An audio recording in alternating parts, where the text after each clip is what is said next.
Video کے نیچے subscribe کے بٹن پہ کلک کریں، بیل کے آئیکن پہ کلک کیجئے تاکہ ہر نئی ویڈیو کی نوٹیفیکیشن آپ کو مل جائے۔ الحمد لله نحمده ونستعينه ونستغفره ونؤمن به ونتوكل عليه ونعوذ بالله من شرور أنفسنا ومن سيئات أعمالنا من يهده الله فلا مضل له ومن يضلل فلا هادي له ونشهد أن لا إله إلا الله وحده لا شريك له ونشهد أن سيدنا ومولانا محمدا عبده ورسوله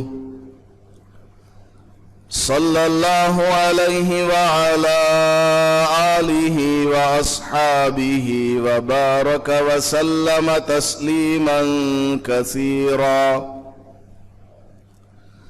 أما بعد فأعوذ بالله من الشيطان الرجيم بسم الله الرحمن الرحيم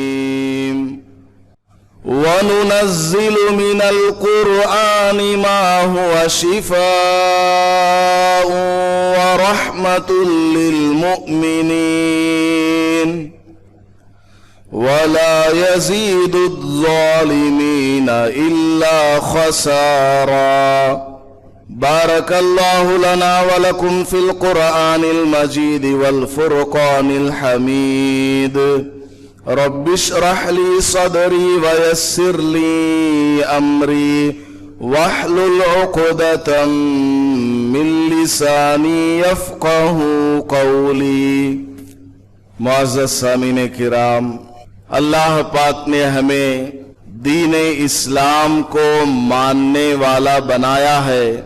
اسلام یہ کامل اکمل دین ہے جس کو اللہ پاک نے نازل فرمایا ہے۔ آخرت کے اعتبار سے ہمیں دنیا میں کیا کام کرنا ہے، عبادات ہیں، اخلاقیات ہیں، اعتقادات ہیں، معاملات ہیں، معاشرت ہے، ان تمام چیزوں کی رہنمائی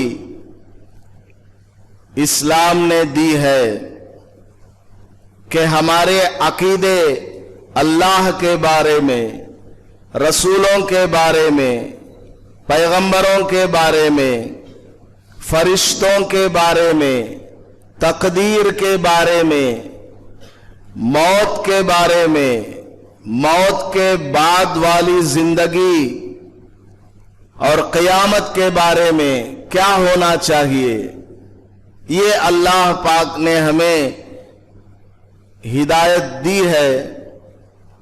اسی طرح ہماری عبادت کیسی ہونی چاہیے، نماز پڑھیں تو کس طرح پڑھیں، قرآن کی تلاوت ہو تو وہ کس طرح سے ہو، اللہ کو یاد کیا جائے، ذکر کیا جائے، زبان سے کس طرح اللہ کو یاد کیا جاتا ہے، دل سے اللہ کو کس طرح یاد کیا جاتا ہے، وہ بھی سکھایا ہے۔ رمضان کے روزے رکھنا ہے، نفل روزے رکھنا ہے، صدقات و خیرات ہے، زکوٰۃ ہے، اور زندگی میں ایک مرتبہ حج کو جانا ہے، وہ بھی اللہ پاک نے سکھایا ہے۔ اور معاملات، لوگوں کے ساتھ ہمارا معاملہ کیسا ہونا چاہیے، لین دین ہے، کاروبار ہے، قرض ہے، کوئی سامان امانت کے طور پر رکھنا ہے، گروی رکھنا ہے، ان چیزوں کے بارے میں بھی اسلام نے تعلیم دی ہے۔ اسی طرح معاشرت ہے کہ ہم جس کمیونٹی میں رہتے ہیں، جس کلچر میں رہتے ہیں،